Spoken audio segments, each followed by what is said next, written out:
нашем мире попасть туда, это значит стать низшим обществом жизни. Потому что нас, людей, которые отбывали наказание, не считают за людей. Мы для них отбросы. Потеряете время, потеряете семью. Вы потеряете смысл жизни просто-напросто. Вам нужно заново учиться будет жить.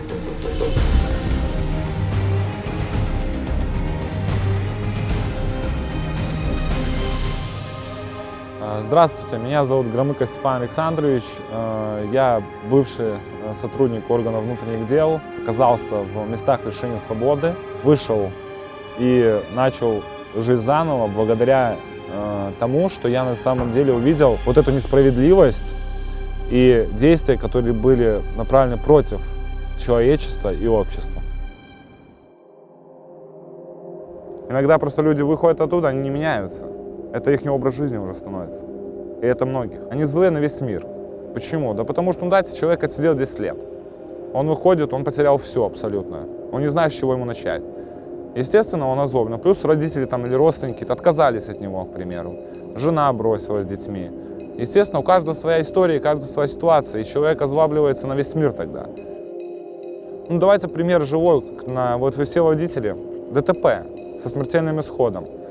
Ну, человек на дороге пьяный шел, допустим, да, сбиваешь человека насмерть. У тебя уже срок, неважно, либо это условно, либо это зона, либо это химия, но все равно ты уже получаешь судимость. А представьте, вы работали там при хорошей должности, у вас была семья, а тут на тебе. И плюс еще есть влияние со стороны структур. То есть это давление моральное, это физическое воздействие на человека. Скажем так, люди, которые там находятся, работают, вот им дали власть, они почувствовали, что они сила, да? Они унижают, то есть ты им ничего не можешь сделать по факту. Они думают, что они могут решать человеческой жизни. Вот они выходят за забор, да, вот все, с работы они идут, они по закоулкам прячутся. Да потому что они боятся, что их грохнут просто-напросто, понимаете? Конкретно, если человек был осужден по факту, действительно, справедливого факта, он должен быть наказан в любом случае. Я сидел тоже, была моя вина, я признал свою вину. Я знаю, что я сделал не так, и я признал эту ошибку. И в зале суда я без адвоката был. У меня адвоката вообще не было. Ну, вообще, я занимался машинами, гонял с Европы, с России. И у меня дали просто деньги. Я поехал за машиной, купил машину дорогую, стоимостью больше 70 тысяч евро.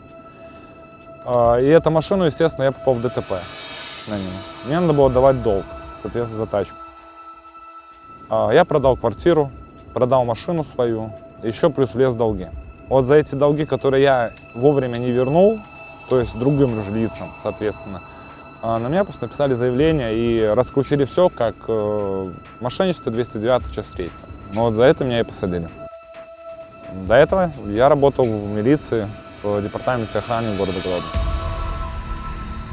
Раньше, когда сидели все в общаке, было очень много смертельных исходов. Понимаете, вот представь, сидит судья, который посадил 100 человек. Ну, ясно, его по-любому пришьют там. И такие случаи были не один. Поэтому решили разделить вот эту всю структуру. Это не 90-е, это не 2000-е годы. Сейчас совсем все по-другому, это первое. А во-вторых, есть отдельная тюрьма для этого, так называемая красная тюрьма.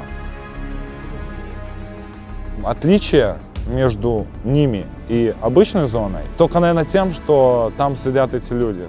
Ты никто. Если ты, допустим, вчера был погоны носил, а завтра ты сидишь там, ты не человек. И так большинство считает, так считает 80% всей администрации. Они могут тебя ударить, да, могут при этом им ничего за это не будет, потому что они сделают так, чтобы никто ничего не видел. Возьмем жизнь школьную, да, к примеру, да, и жизнь зоны. Это практически одно и то же. А почему? Да потому что вы находитесь в закрытом типе, да, и вас унижают также. Если ты слаб духом, это сразу коллектив, вот эта масса, это общество, это видит. То есть она кого съедает первое? Это слабых людей. Но, понимаете, в зоне чем разница? Ты не можешь дать отпор. Если ты даешь отпор, тебе еще статью накатают. И многие люди, хотя они сильные, но их ломают. Был человек, которого ломали 2 недели. Честно, жалко очень зрелище. Человек хотел покончить с собой. Нет, я туда не попал. Я там не был, на красной зоне. меня должны были туда отправить уже сразу через 2 недели после того, как я попал в тюрьму, в СИЗО. Я остался там работать, то бишь в СИЗО-6 Барановича города Гродно. Я работать почему остался? Во-первых, потому что близко очень родственникам туда было ездить. А во-вторых, у меня есть дочка, и мне надо было как-то работать, чтобы хоть какие-то деньги шли ей. Мир там и мир за стеной, которая 6 метров окружает с колючей проволокой, а вы смотрите в окно и думаете, что вот она свобода, кажется, рукой подать. Но нет, а впереди еще, там, допустим, 1200 дней. И это страшно, действительно страшно. Понимаете, мне говорили в лицо: ты шестерка, ты там мусор. Вот любимое название, мусора. Мусор. Я говорю, обоснуйся. Почему? То, что я бывший сотрудник, это ни о чем не говорит. То, что я шестерка, докажи.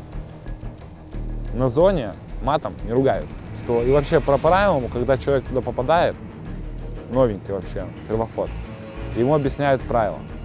Правила поведения, правила изоляции, то есть что можно говорить, что нельзя, что можно делать, что нельзя делать. Ему все это рассказывают и доводят.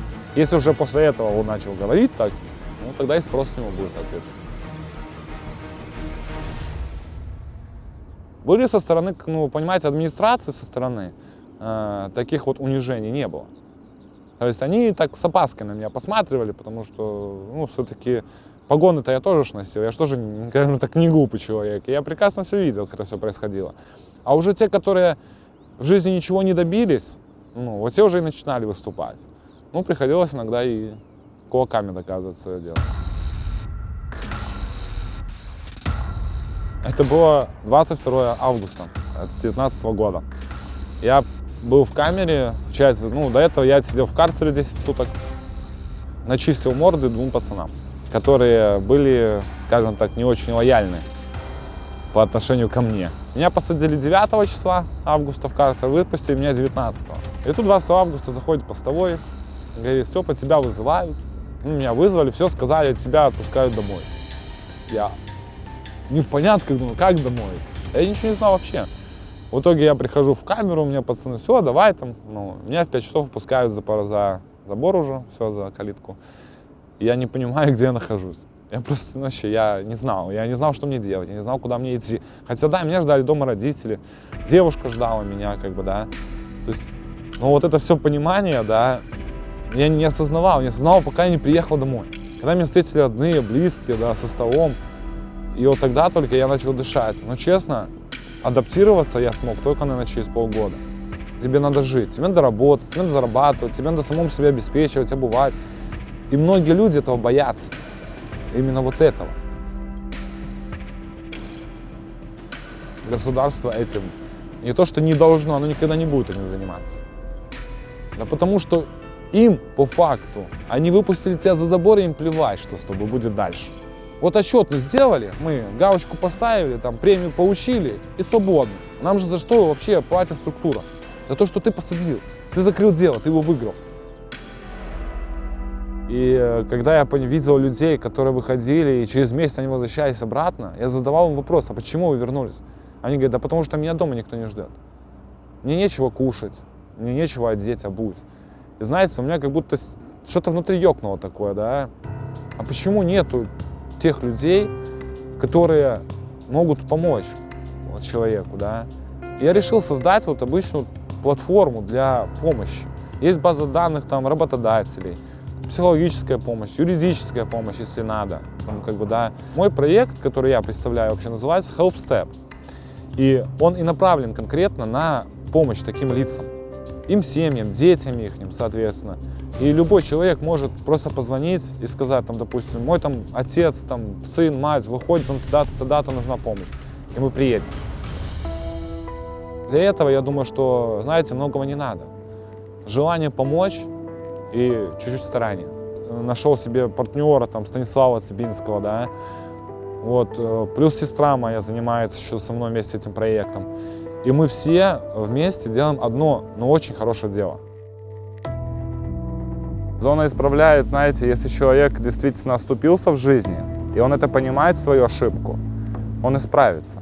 Не благодаря зоне, а благодаря своему желанию жить, если ему это надо. Если он хочет семью завести, если он хочет стабильную жизнь, а не скитаться по зонам.